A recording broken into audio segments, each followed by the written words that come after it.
guys all so much for joining here today.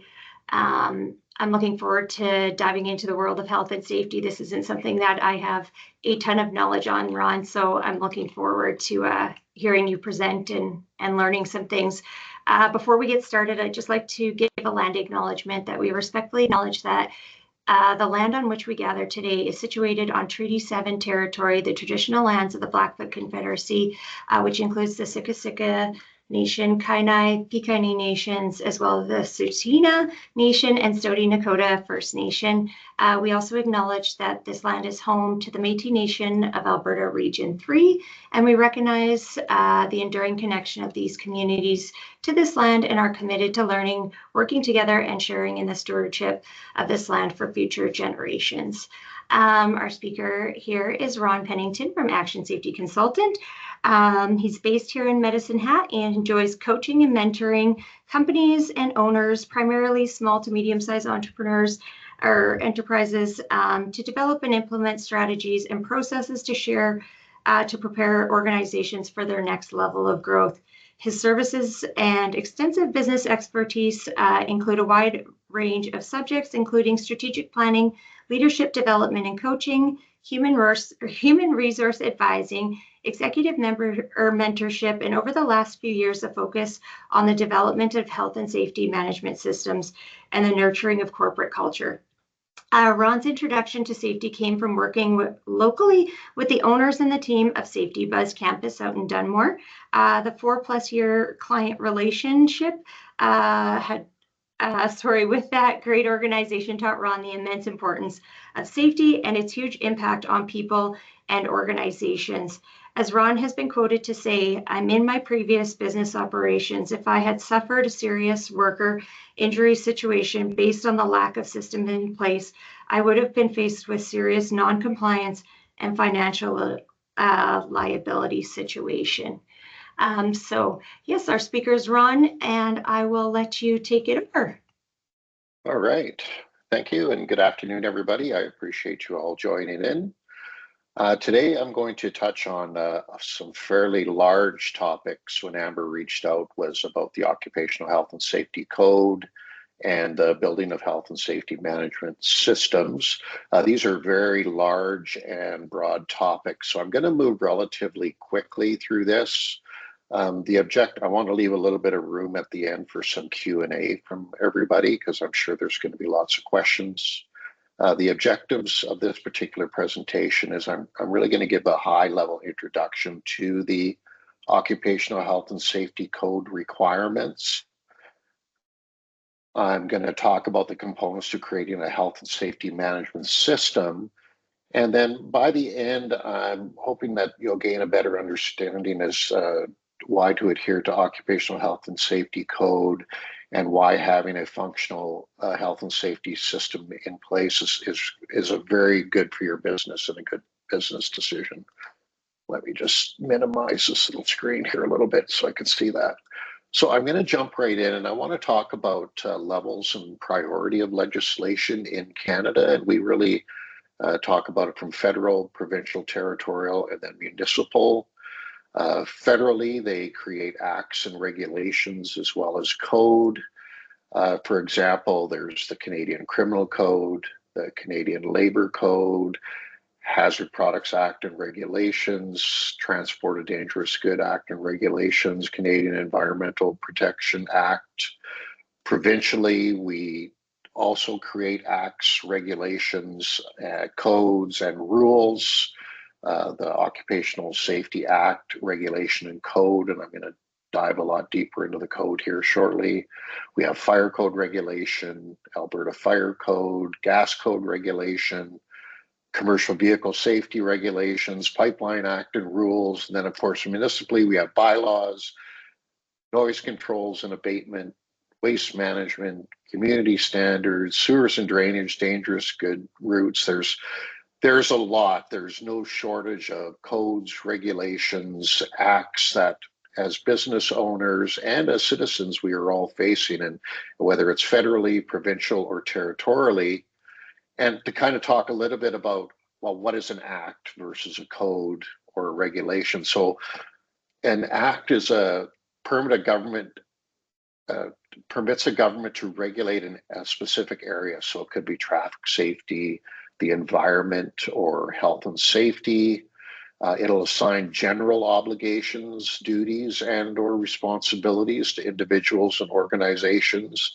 And it'll allow a government to create other legislation such as the regulation, codes, rules, etc. So this is an act as an overarching umbrella to the what's going to encompass regulations and codes. So if you look at regulation codes and rules, they assign more specific duties or responsibilities.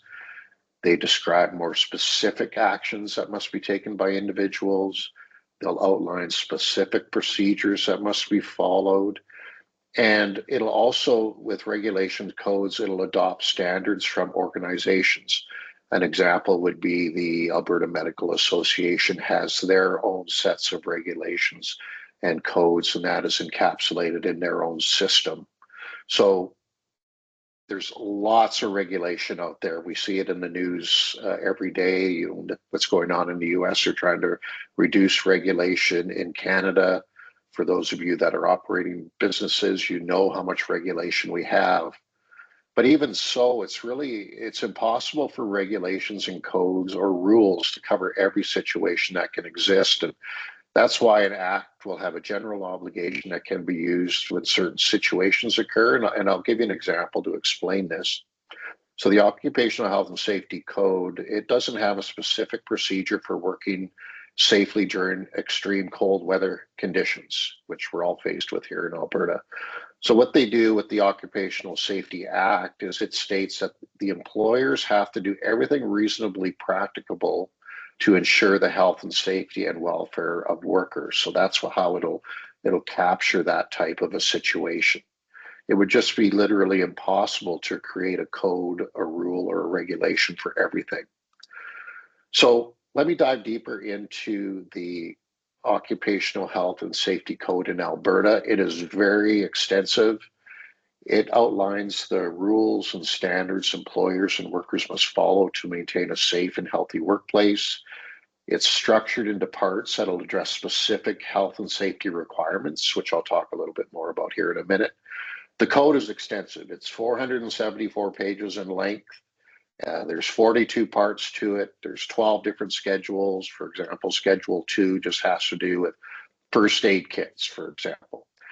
They did do a recent update in December of 2024 to the code, and I'm going to talk about that a little bit later because there's a couple of very important things that happened that every business should be aware of and implemented if they have not already done so.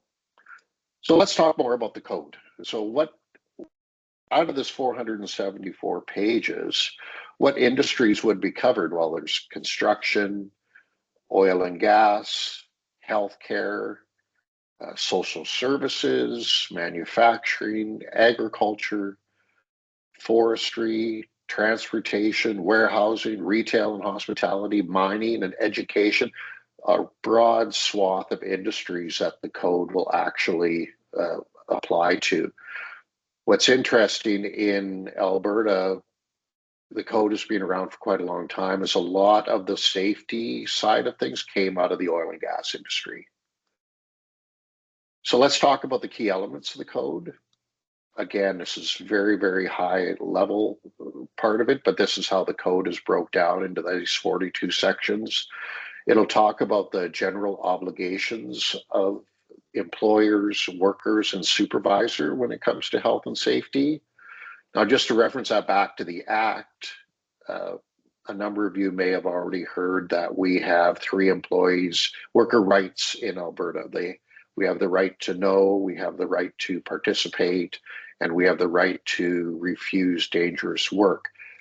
The Occupational Health and Safety Act covers that part of it, but the Occupational Health and Safety Code will cover employers' responsibilities, workers' responsibilities, and supervisors' responsibilities, because everybody within an organization, no matter your role or position, has a responsibility when it comes to safety.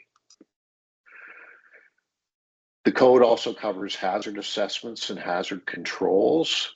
And this, when we talk about a health and safety management system being implemented, hazard assessment is the backbone of any safety program within an organization. You have to have the ability to assess a hazard in your workplace, and then you have to be able to put in a specific control to mitigate that risk. Examples of controls are engineering controls, administrative controls, or the application of personal protective equipment. This in itself, this topic, hazard assessment, is something where you can take an 8-hour course just on this particular subject matter.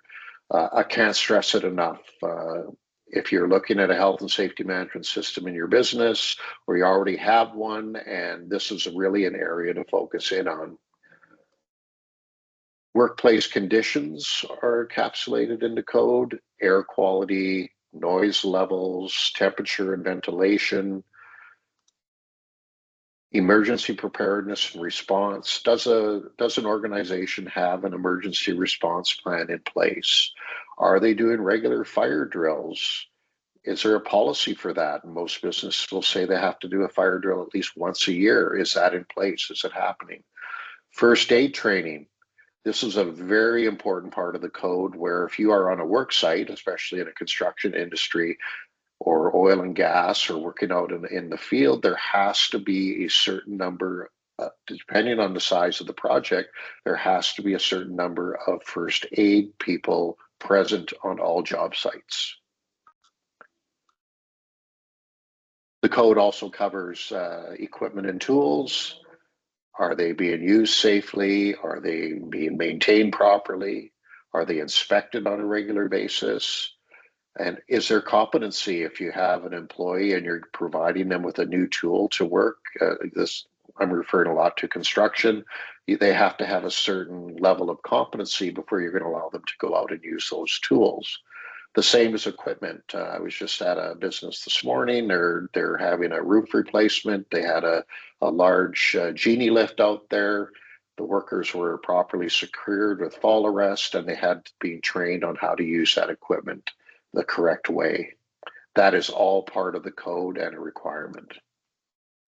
Specific workplace hazards. There's chemical hazards, biological hazards, and physical hazards.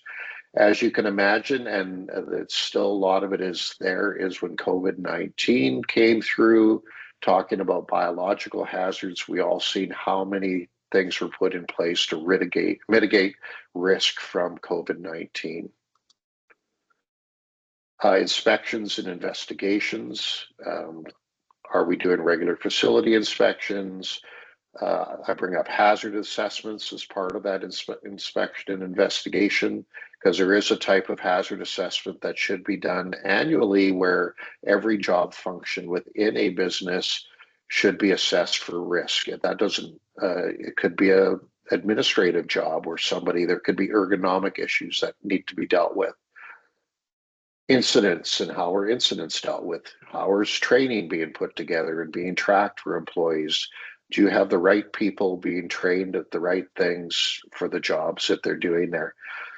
And again, this is all, I'm going quite quickly through all of this, but the code is very, very extensive and is touching on a lot of different topic areas. I could definitely dive deeper into each one, but we're on a very limited time. So I want to give you an essence of what is encapsulated within the Occupational Health and Safety Code here in Alberta. The other part of it, and this is one of the very last things that's written in the code, is compliance and enforcement. We do have occupational health and safety inspectors in our city and throughout the province. If organizations aren't complying with the safety rules, they could face penalties. They could have stop work orders, and there could also be legal actions depending on the type of situation. Again, I mentioned this roofing situation that I just came across this morning. If those individuals were not secured properly to that equipment and the inspector showed up, they could be facing a $10,000 fine for not following the rules. I really want to talk about violence and hazard prevention, which is part of the Occupational Health and Safety Code. They did integrate it back into code in 2017 and went into effect in June of 2018. And what that did was it mandated employers to create policies and procedures directly related to the identification, reduction, and dealing with situations having to do with violence and harassment in the workplace. It required all employers to assess risk of violence and harassment. It obligated all employers to ensure workers were trained and were educated in violence and harassment, and it ensured mechanisms that were in place for reporting. And now this was back in 2018. They just did some amendments in December that went activated on March 31st. So last week these came online, and what they did was they consolidated the code. So violence and harassment was situated in two different areas of the OH&S code. They have now put those into one section, part 27 of the Occupational Health and Safety Code, just to clean up the language a little bit. Violence harassment is considered a hazard under Part 2 of the Occupational Health and Safety Act. This is a very serious issue and one that every business cannot monkey around with. It's just not tolerated anymore in any workplaces. The new code changes have required a review of all violence and harassment prevention plans when an incident or a change occurs. All businesses have to have training programs in place. And what's interesting is if there was an incident, they call it post-incident support and treatment. It means if you have an employee or a worker in your organization and they had a situation and had to go to treatment, that is considered work hours. That is a new change that they just made in the code. And that the other last thing was they just said that all businesses have to review and revise policies regularly. Anybody on this call, or I would definitely recommend if you're not an owner or a supervisor, I would definitely talk to your business to ensure that, hey, these changes have happened. We should make sure that our company is complying. I have one little piece on the Occupational Health and Safety Code before I move on and talk about how to implement a system. And this is very important, and this is what I call the scary part of my presentation, which is Amber mentioned in my introduction about business liability in previous companies that I had. When I started learning more about safety and the lack of safety processes I had in my own businesses, I was very fortunate that nothing happened because I could have faced some major liability. And I want to talk about that for a minute from a legal perspective. So there's what's called regulatory law. Now, regulatory law is a branch of law that's separate from criminal law. Most of us have probably heard of criminal law, but we may not have heard of regulatory law. And regulatory its primary focus is on making sure that people are safe. So public welfare is part of regulatory law. That's why all of these regulations are there, these acts, these codes, these things that I'm talking about. And most of the laws that any of us interact with on a daily basis are usually regulatory situations and not criminal. So there's really four common characteristics of regulatory law. And again, I mentioned it focuses on public welfare or public good, safety being one of those. It uses a combination of regulation, codes, and rules for enforcement. Again, this is things that we're talking about. And Occupational Health and Safety Act, Occupational Health and Safety Code, and Occupational Health and Safety Regulation encapsulates a lot of these regulatory initiatives that we need to take very seriously. Now, there's a couple of terms here that I want to introduce if you're not familiar with them. And regulatory law, it applies strict liability for offenses, and it allows for a due diligence defense. And let me just touch on that for a second. A strict liability for offenses is when you think about criminal law, you have to prove somebody guilty or innocent, or hang on, I got that backwards, I think. You have to prove that somebody is guilty. They're innocent until proven guilty. There we go. I haven't been watching enough of those shows on TV, I guess, but with strict liability, you are guilty until you prove yourself innocent. And let me repeat that. In criminal law, you're innocent until proven guilty. In regulatory law, you are guilty until you prove yourself innocent. So what is due diligence defense? And due diligence is that all things that a reasonable person would have done to try and avoid or prevent something from happening. And due diligence defense is very, very common in regulatory law cases that they're saying, have we done everything reasonably possible to prevent the situation from happening? So let me tie it to a OH&S example. With occupational health and safety, we're really looking at, was something foreseeable, was something preventable, and was there a control in place to avoid something happening? So you would have to ask yourself a situation, and I'm going to put it to a real world example that just happened a few months ago out at a major plant expansion out in the Bow Island area. A gentleman, it was his first week on the job. He was working at heights, not trained properly, not secured properly, and he fell off the lift and was killed on the job. So that is going to turn into a major, not only what happens to that family and what they have to deal with, but that company is going to face some serious questioning and situations, and probably so it's not going to be a very pleasant outcome for them. So the foreseeable question you have to ask yourself is, would a reasonable person have thought if something could have gone wrong in this situation? Has anything like this happened ever before?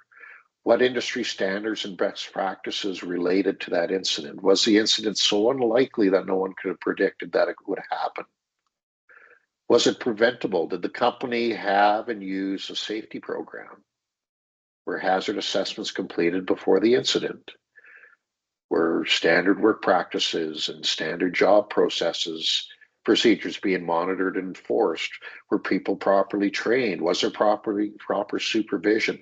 Did the company and did they have and use a progressive disciplinary policy? These are all questions that organizations have to ask themselves, especially if something happened, because they're going to be asked these questions themselves to create a defense for themselves and why they didn't do what they should have done from a code perspective to face some liability. And at the end, who had control over the events leading up to the incident? So this is a very, very big deal. And it's something I hope everybody takes away, that if you're not adhering to the codes or the regulations, whether even safety or otherwise, this is a wake-up call that you should definitely be doing that. And I know I'm kind of direct about that, but it's true. So if you want to learn more, I thought I'd throw this in here. And I know Amber mentioned that they're going to put the slides up, but all the code and acts and a lot of resources are available on alberta.ca. If you wanted to go in and have a look at the Occupational Health and Safety Code and acts and some resources available for health and safety, there's a lot there and a really, really good resource. I just thought I would throw that up there. So let's spend a few minutes and talk a little bit about health and safety management systems. This will probably take about 15 minutes, and then I'm going to open it up for some questions and answers. So what is a health and safety management system, or an HFMS? Well, a health and safety management system, it'll include policies, procedures, and practices that are designed to identify, assess, and control workplace hazards while ensuring compliance with the Alberta Occupational Health and Safety legislation. So that is the code that we've been talking about. So this is organizations putting a system in place in their organizations so that they are adhering to the regulations and the acts and the code. A health and safety management system, it contains some key elements. Again, this is something that I could spend hours talking about, but I want to touch on the main things for you. A health and safety management system, it'll have policy and procedures applicable to a specific business and industry. So a medical office will have different policies and procedures to a construction business, for example. So the system will be designed to have policies and procedures applicable to your business and industry. All health and safety management systems will have a leadership commitment, and it is the number one thing. It's stating that the owners and or managers of the organization are 100% committed to having a health and safety workplace for their employees, for their customers, for visitors from the general public. The company is committed to safety. It will deal with hazard identification and assessment.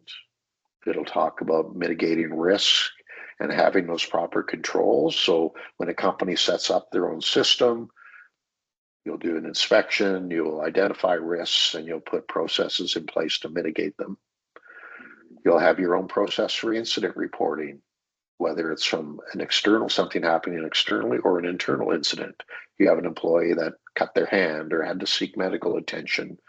There is incident reporting processes. There's an investigation set up for if something happens, it's investigated, the root cause is determined, and then corrective actions are taken and put into place. A health and safety management system will deal with the training of your workers, specifically for things that are applicable to your industry. If you don't have people working at heights, they don't necessarily need to be trained. But if you have a large administrative pool and ergonomics is an issue, then some ergonomic training would be something that would be applicable, and you could put that into your health and safety management system. HSMSs are always built around monitoring and continuous improvement. So you always want to have your system get better over time. You want to create a safety culture within your organization, that safety is just very important, and it becomes part of what you do. And this is measured through external audits or internal audits and regular inspections of your system itself. Some of you may have heard, and I'll talk about this depending on your industry, especially in construction and oil and gas, is there's what's called the Certificate of Recognition Core, or there's the Small Enterprise Certificate of Recognition. And what these are initiatives through third-party certifying partners like the Alberta Construction Safety Association they're the largest one in Alberta. And what they do is companies will certify through these partners to receive a core or a C Core designation. Now, in some industries like oil and gas and construction, I mentioned this is actually a requirement for organizations to have this if they want to apply for certain jobs or contracts. If you want to go out and work with an oil and gas company as a contractor, there's a pretty good chance you're going to have a core or a C Core designation. What is the difference? A certificate of recognition is for organizations that have 10 or more employees. You'll have annual audits, and you will be able to participate in what's called the Partnership and Industry Reduction Program through workers' compensation. So if you maintain your core and you're doing really well in your audits, you could receive a reduction on your WCB rates every year. And for some organizations, that could be a substantial savings. The small C Core, a small employer certificate of recognition, that's for companies that have less than 10 employees. Their health and safety management system is a little bit less complex. For example, you don't have a health and safety committee set up. You'll have a health and safety representative within your organization. It's just not as complex as for the larger organizations.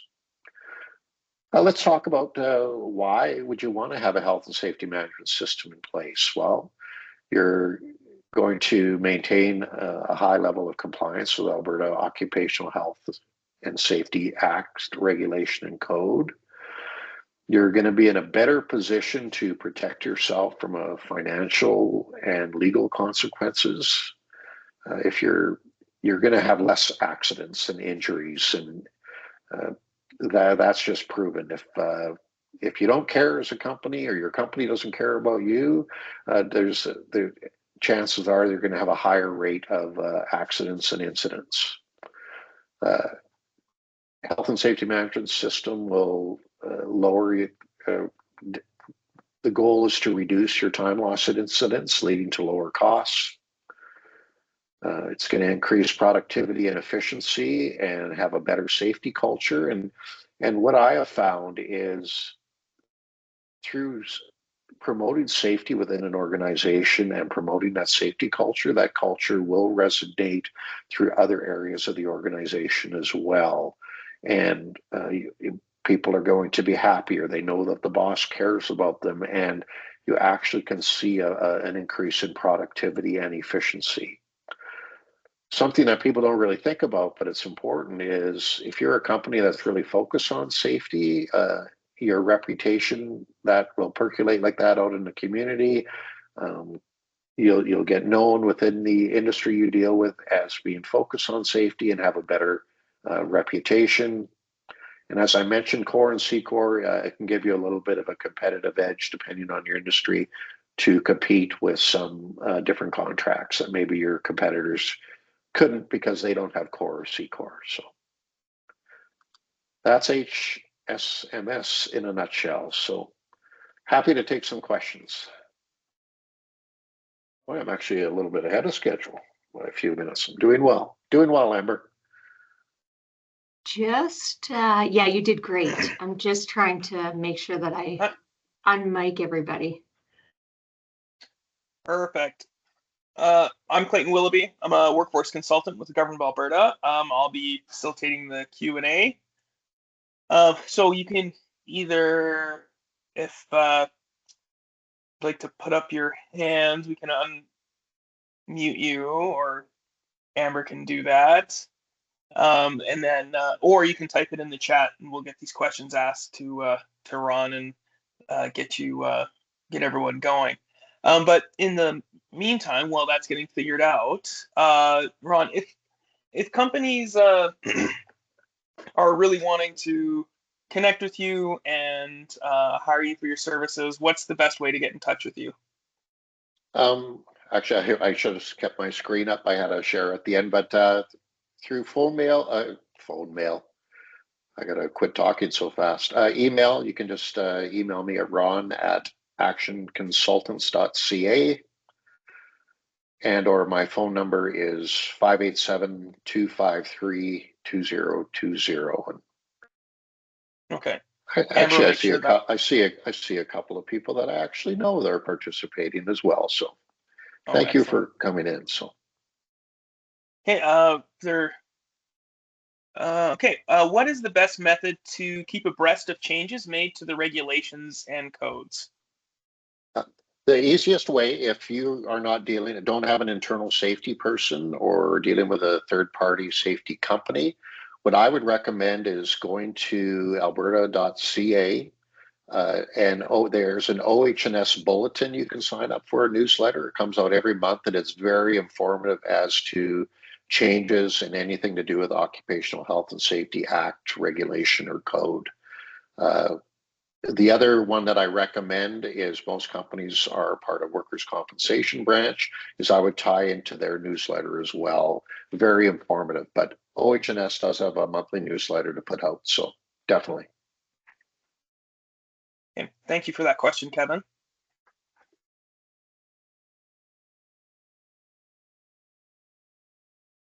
Also, we are looking at potentially doing more in-depth presentations. Obviously, this one was higher level, trying to cover a lot of information in a short period of time. If there are specific OH&S topics that you would like covered in more detail and that you can think of right now, you can drop those in the chat, or just email Amber directly, and then we can try and get those scheduled with specific topics in mind. Yeah, and feel free to just unmute yourself too and ask a question if you don't want to type it into the chat. Yeah, you should be able to unmute yourself. Yeah. There's a little up in the upper right hand corner. They'll say leave or share or the mic, and so you can just click the mic and then be able to speak. From doing this kind of work, Ron, what are some of the things that you see most frequently that people are missing? Well, there's, as far as a health and safety management system, I'm going to make another comment after I give this part of the answer too, is hazard assessment and control are really, like I said, that's the backbone of any system a company should have in place. So there's definitely a lot of training that can happen and coaching with that alone. The other one I think is very important is doing regular inspections within your facility to identify hazards that could be available. And like I said, even in an administrative environment, ergonomics is such an important one that people should be more aware of that. What I've found is, and this is really a general comment, I see in organizations, and as you're probably getting the impression, I'm a fairly direct individual when it comes to certain things. And what I have found is, if a company, if the ownership is not committed to safety, their whole organization is not committed to safety. And it boggles my mind to that you have to convince people sometimes that it's okay to take measures to work in a safe environment. And you see incidents happen that never should have, like that gentleman I mentioned that died on the work site. Another recent one that happened in Calgary last year was a young electrician, early 20s, young family. Uh, he went down into a trench that did not have a trench box put in place. The walls collapsed and he was suffocated. You have to skip a lot of steps in the process to kill somebody like that on a work site. And I often wonder how many people walked by and seen it and did not say a word about it. Wow. Yeah, I think sometimes you see this just, I think in general, is we tend to be more reactive than proactive. Yeah. And the cost of a mistake like that is huge. Exactly. Just the impact on a family, right, Yeah. is terrible. So the other thing too is, and I kind of mentioned this quite a bit, is you look at the other side of the coin, is you do have companies that are very committed to safety, and that culture resonates throughout the whole organization, in all aspects of their operations, right? So. We have another question here from Kevin. What are the best ways for leadership or ownership to demonstrate their commitment to safety in the workplace? Well, that's a good question. There's many ways. Depending on the size of the organization, you can take some steps to do that. You can take the administrative steps, which would be actually have the policies and procedures in place, have a system in place. If you're a larger organization and you have a safety committee that's functioning within your organization, there's all those types of steps. The other way, and I think this is the most effective personally, is at the end of the day, whether it's safety or business operations, communication is very key to anything. And if I was a leader in an organization, and I would just start talking about it, I would make it important. What a leader focuses on is tends to what gets done, and it resonates through the organization, right? If a leader's positive, their organization tends to be positive. If they just focus on the negative, the organization tends to be negative. So it's the same with safety. If you focus on safety and you make it okay for your employees to be aware of their surroundings and report things that are going on, um, communication is definitely the key. That would be my short answer to that. So.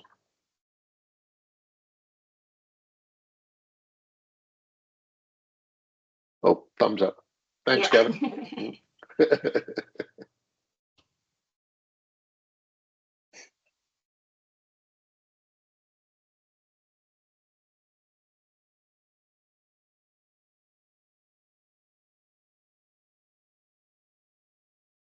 The other thing I was going to mention, and if after we're done this call, and if somebody does, feel free to drop me an email or give me a call. I'm happy to answer your questions. There's no obligations or anything like that. Just, sometimes it's good just to have someone to throw an idea by once in a while. So I love that. Thanks, Ron.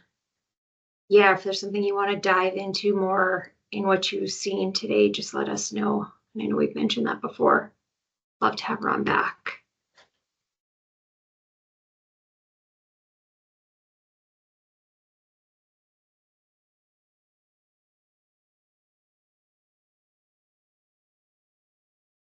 I don't think we've got any last questions, Clayton.